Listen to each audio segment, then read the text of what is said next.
السلام علیکم۔ ہماری کلاس 7ویں ہے اور سبجیکٹ اردو، اور اس میں سب ٹاپک ہے اس میں سائنس اور جنگ، اور سب ٹاپک صفحہ نمبر 101 سے پڑھیں گے آگے۔ تلواروں، نیزوں اور تیروں کی لڑائی میں بہت سی انسانی جانیں ختم ہوتی تھیں، لیکن بموں کی تباہی ان سے ہزاروں نہیں بلکہ لاکھوں گنا زیادہ ہے۔ ایک بم کئی میل کے رقبے میں عمارتوں اور انسانی زندگی کو تباہ کر سکتا ہے۔ دوسری جنگ عظیم میں دنیا کے کئی ممالک شدید بمباری کی وجہ سے تباہ و برباد ہوئے۔ اسی طرح افغانستان اور عراق پر امریکی بمباری سے لاکھوں انسان بے گناہ مارے گئے۔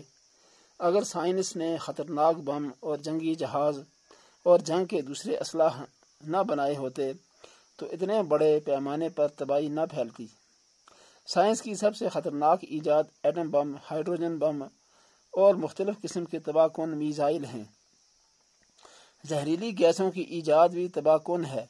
ان بموں اور گیسوں کے اندر چھپی ہوئی طاقت چند سیکنڈ میں تمام دنیا کو تباہ کر سکتی ہے۔ جاپان میں ایٹم بم گرنے سے جو تباہی پھیلی تھی، دنیا کی تاریخ میں اس کی مثال نہیں مل سکتی، لیکن جدید ایٹم اور ہائیڈروجن بم اور دیگر خطرناک ہتھیار پہلے کے مقابلے میں کئی گنا مہلک اور خطرناک ہیں۔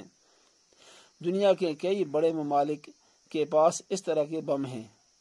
ہر ایک کو دوسرے سے خوف ہے، کیونکہ اگر اب کوئی بڑی جنگ ہوئی تو اس میں معمولی بموں کے بجائے خوفناک ہائیڈروجن بموں کا استعمال ہوگا، جس سے تمام دنیا آگ کے دہکتے ہوئے شعلوں میں بدل جائے گی اور انسانی تہذیب و تمدن ہمیشہ کے لیے مٹ جائے گی۔ اگر تمام دنیا تباہ نہ بھی ہوئی تو اس کا ایک بڑا حصہ مٹ جائے گا۔ لاکھوں آدمی اپاہج اور بیکار ہو جائیں گے۔ بہت سے ہرے بھرے علاقے تپتے ہوئے ریگستان بن جائیں گے۔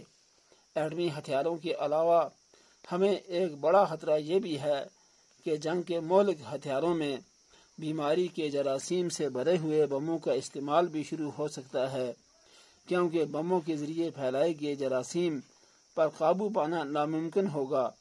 اس کے نتیجے میں جتنی فصلیں، جانور اور انسان مختلف بیماریوں کا شکار ہوں گے، اس کا اندازہ لگانا بھی دشوار ہے۔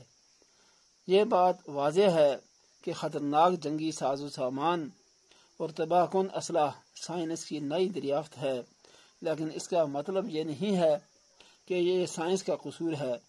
سائنس تو ہمارے لیے نئی باتوں کا کھوج لگاتی ہے۔